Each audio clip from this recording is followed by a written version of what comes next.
miss out. The annual Christmas pageant tickets are on sale now. They're advertising it on TV now? The pageant is an especially big deal this year. It's the 75th anniversary. I want to give special mention to Grace for volunteering to direct it. You did what? Oh no. Did somebody die? It's worse than that, son. It's going to be the best Christmas pageant ever. Oh no. It's the Herdmans. Now. The Herdmans are absolutely the worst kids in the history of the world. What'd they do now, dear? Break another window? Set something on fire? Steal your lunch and then punch you for not having any candy? No, even worse. We're gonna be in your Bible play. Herdmans in church. Oh boy. We take the pageant seriously. It's about community and tradition. What do you all suggest, that I kick the Herdmans out of the church? Yes. I want to be Mary, and Ralph wants to be Joe. And the angel of the Lord?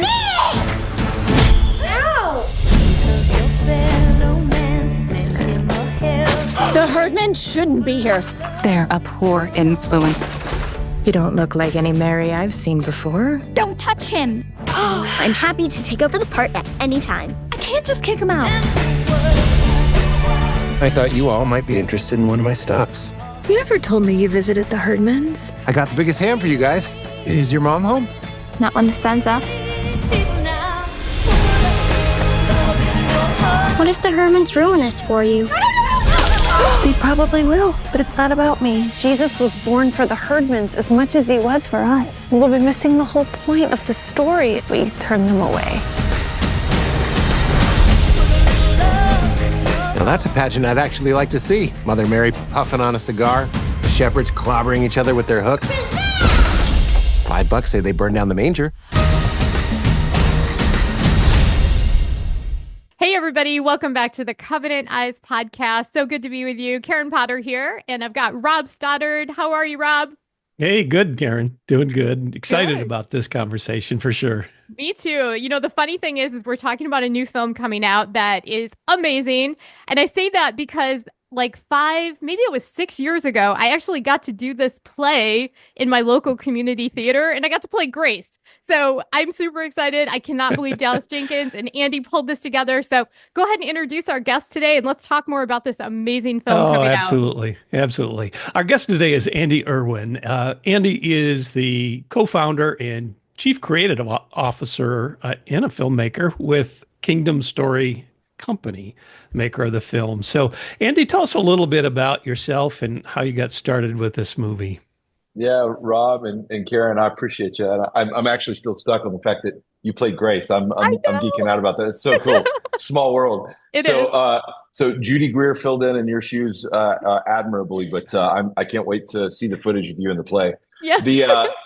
For us, for me, my brother and I started as filmmakers. Started a company, 20 years ago when Faith Film was just in its infancy.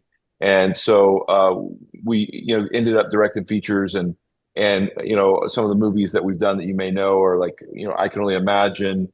My brother did Jesus Revolution. We did American Underdog, the Kurt Warner story. And then this year we've released movies like, Ordinary Angels and Unsung Hero.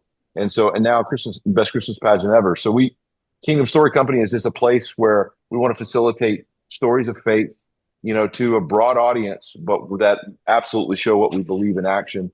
And we're privileged to be paired with our distribution partner in Lionsgate, and they've really invested heavily in our community.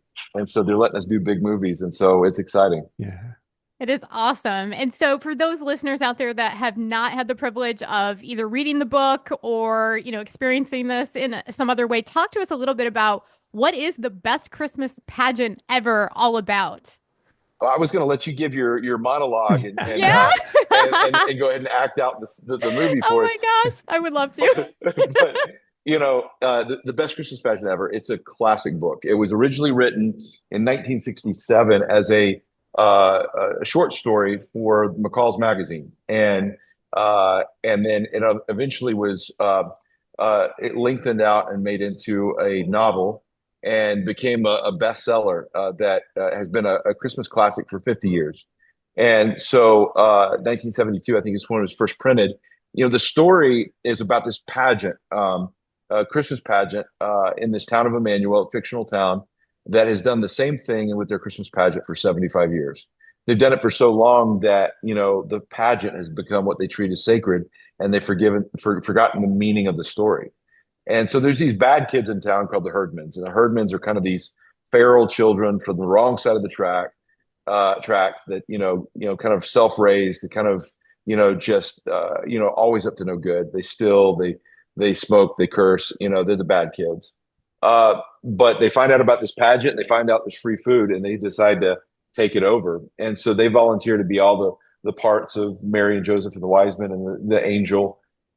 In the process, this mother named Grace that you played in the play, she is kind of tasked with being in charge of the play by default. And they think that because of the situation, it's going to be the worst pageant ever. And she has enough faith to stand up and be like, Jesus came for the Herdmans too, and it's going to be the best Christmas pageant ever. And because these kids had no context for the story, they step into it in such a pure way that they help everybody finally understand the true meaning of this Christmas story. And the movie, Dallas Jenkins stuck the landing on this one. It's a movie that he chased for 20 years because he got a copy of the book that his wife brought home one day, and they read it to their kids every year. And so he chased the rights to it until it became available. And he brought it to us and said, this is something I'm passionate about. I have to tell this story. So we got behind him, and he made something that I believe is going to become a Christmas classic. It is a fantastic film. It does. It looks wonderful. I love the film, Andy, the film touches on themes of redemption and community and really the true meaning of Christmas, but yet there's so much humor and lightheartedness in it. Was it hard to balance those two elements in this film? For Dallas, he did such a good job with it. He very clearly understood the movie that he wanted to make. He started it off and said, I want it to feel like, a Wes Anderson film kind of collaborated with a Norman Rockwell, Christmas card. And I'm like, I don't even know what that looks like, but I love the idea. Let's do that. And so he just stepped into it and said, it has to be funny. It has to earn the laughs. And then it's got to have heart in the humor. And then when it gets to the moment where the message takes center stage, it needs to go for it and swing for the fence. And so it was an ambitious undertaking. But he assembled this incredible cast, and he started to direct it, and that guy pulled it off. And I still am scratching my head how he did it, but it has such authentic laughs. And right now, from the early access screenings, the crowd has started to rate it. And so right now it's at 100% certified with the audience on Rotten Tomatoes, which is a rare air. And then the critics that, always are a hard sell with faith films. Right now it's at 92% with the critics, and 3 or 4 of those are top critics. So for us, we're excited to break new ground. And I think this thing has the DNA of a movie like It's a Wonderful Life or Elf or A Christmas Story. It's a classic. It's a perennial, and you have to see it in theaters this weekend, and then you're going to watch it every year after. Absolutely. Oh my gosh. And it really is going to be a classic. I mean, the story itself is just so moving. So talk to us a little bit about, you had a pretty amazing cast in this film. So you had Judy Greer, Peter Holmes, Lauren Graham. Like, how did it feel to work with such great people? And then also the Herdman actors, the little kids that had to play that part, that had to have been a hoot. I know it wasn't our play. So talk to me a little bit about that. The Herdmans were getting the right kids to play the Herdmans and to play this little girl, Beth, that's Grace's daughter. That's kind of the perspective of the whole audience, and the adult version of her narrates the film. That was like the critical thing. And we went to the kind of the opening screening last Saturday, and I took my 2 daughters with my wife. And so my youngest is 8, and so Penny Joy, it got to the end of the movie, and she didn't care about any of the movie stars. She cared about the Herdmans. And she was like, you have to introduce me to the Herdmans. I need to meet the Herdmans. So she pushes through the crowd and ends up grabbing the Herdmans and organizing a group photo for her to be in the front of. She was like awestruck. Like, she was just so connected to them. that she just was obsessed. And these little kids just do something special. And then the girl in particular, the little girl that plays Imogene, who's the oldest child in the Herdmans, is a little 12-year-old girl named Beatrice. And Beatrice just her scene at the end of the movie, that's the heart of the story. I mean, it brought me to tears when I saw the first cut of the film. And so Dallas pulls her aside right before they film the big climax of the movie. And he said, for 20 years, I've chased this story and I've imagined this moment over and over and over again. And when I first started pursuing it, you weren't even born. But he's like, I'm so privileged that you're the one that gets to tell the story. And she just breaks down crying, and it was a moment, and it was so cool. And so these kids are amazing. And then to fill that in with these incredible actors, Judy Greer can have a meltdown on camera with the best of them. Like, she's just so lovable. And in this story, I think, in my opinion, it's vintage Judy Greer. It's my favorite performance that I've seen of hers. It's really another level. And then Pete Holmes as a comedian is one of my favorite guys out there right now doing stand-up comedy. He is so funny and has so much heart in this character. And then Lauren Graham, who a lot of people know from Gilmore Girls. I love her from Parenthood. You know, Lauren Graham is the narrator for the whole story and is our adult version of Beth at the very end of the movie. And Lauren is just, her voice is just so soothing and just such a comfort to walk you through the story. So every aspect of it is like, I mean, when I say that Dallas stuck the landing, the most authentic emotion that you can trigger in any other filmmaker is jealousy. And when I watch it, I'm jealous. I'm like, I wish I directed it. I didn't. In fact, my 8-year-old Penny, she was like, Dad, that's the best thing you've ever directed. And I was like, I didn't direct it, sweetheart, but thank you. I'll give the compliment to Dallas Jenkins. Oh, wow. That's wonderful. So for your audience, if you had to sum up and say, I want the audiences to take away one thing, one hope from this, and really in the spirit of Christmas, what would that be? You know, I think it's time to celebrate, because I think what this movie really is about is the idea of hope. And the whole theme of the movie is the heart of Christmas is unto you a child was born. And that's unto the Herdmans, that's unto Grace and her family and the church. Like, it's unto all of us. It's available. And I think in a world that has so much fear in it and so much fear of people that, you know, are different than us, to get back to the idea of offering that grace of Christmas as an invitation. And, you know, having just gotten through an election and all those type things, you know, there's just a heart of, let's turn the page and let's have a story of hope where we can celebrate and look to the true meaning of Christmas, because our hope is really in Jesus. And that's really what this story is about. And so we're really so excited to present something that can bring people together, that can, the whole family can unite around, and we can celebrate the hope that we all crave.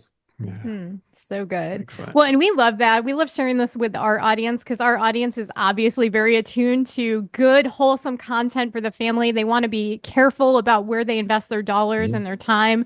So I love this. And I love the fact that you and Dallas are out there making films that families can enjoy and hopefully treasure for generations to come. I love this. So speaking of Christmas, tell me a little bit, what is your favorite Christmas tradition? Do you have one? Well, the thing I love about this film is, you know, Dallas wanted to tap into those kind of nostalgic Christmas memories that we all have. And, you know, those memories, and that's hence the Norman Rockwell painting. It's those ideas that are idealized versions of, you know, the holidays that we have as kids that don't have a date stamped on it. It's not about a time period. It's about just this, you know, emotional experience we had as children, with the wide-eyed kind of view of what Christmas was and should be. And for me, it was all about the Christmas tree. And there's a moment in this film where they're going to cut down the Christmas tree and just all the hijinks that happen around that. And for me, that was always the case. My dad was all about the real Christmas tree. It had to be real. He had to cut it down at a certain time. And so when I was little, I was 6 years old, we lived in Ohio. And we had this old, you know, house that had really high ceilings, I think 20-foot ceilings. So my dad decided he wanted to fill every inch of that. So he went out. I'm not sure if he actually went to a Christmas tree farm or if he just went out in the woods and cut down a pine tree. But I just remember just the moment when he opened the door and he was, you know, ear to ear smile. And all you saw behind him was foliage. Like, it was just solid green. And he just somehow forced it in the door and, you know, stood it up. And there's a picture that my parents still have of it. where I'm 6 years old, and it was tall enough where I could stand up under the lowest branch. And so for me, that was just always like, it was almost like Disney World. It was like larger than life. And I would just lay under that tree and look at all the twinkling lights and looking at the train going around the tree. And so for me, the Christmas tree is what gets me in the Christmas spirit. And that moment was captured in this film. That's awesome. Yeah, that is wonderful. That's bringing back memories for me, Andy. So you're doing a great job. So, Andy, tell us, where can people find out more about this film? Yes. So, it's in theaters this weekend. So Friday, it's in theaters everywhere. And so opening weekend is so critical for us. There is a slim chance if everything aligns properly and everybody votes with their ticket the way it seems like it's lining up, there's a slim chance that we could have a #1 weekend, which would be massive for this kind of story. And so your ticket, really, really counts right now. And so excited to see what happens there. You can find out more information about it as Best Christmas Pageant Ever .movie. And you can go there and there's information about how to go buy tickets, buy group tickets if you want, and how to spread the word. Tell your friends, tell your families, and take groups from church and go celebrate in the theaters. It's going to be an amazing experience. Best Christmas Pageant Ever .movie. It's a mouthful. Awesome. And for those of us that are a little challenged with spelling, we'll put that in the show link so that way you don't have to try to figure out how to spell pageant. No worries. No, it's good. Well, we will definitely encourage our listeners. I mean, we definitely have a voice with our dollars when we buy these tickets and support amazing films like this. You will not be disappointed. This is an amazing story. You are going to love this. Andy, thank you so much for joining us today and sharing the message of hope and this movie. I am just pumped about this. So thank you so much for coming. Thanks, Karen and Rob. And, when we go to do the sequel, we'll call your agent. Okay. Awesome. I love it. All right. Excellent. Well, thanks, Andy. And thanks to all of our listeners for joining the Covenant Eyes podcast today. Take care. God bless.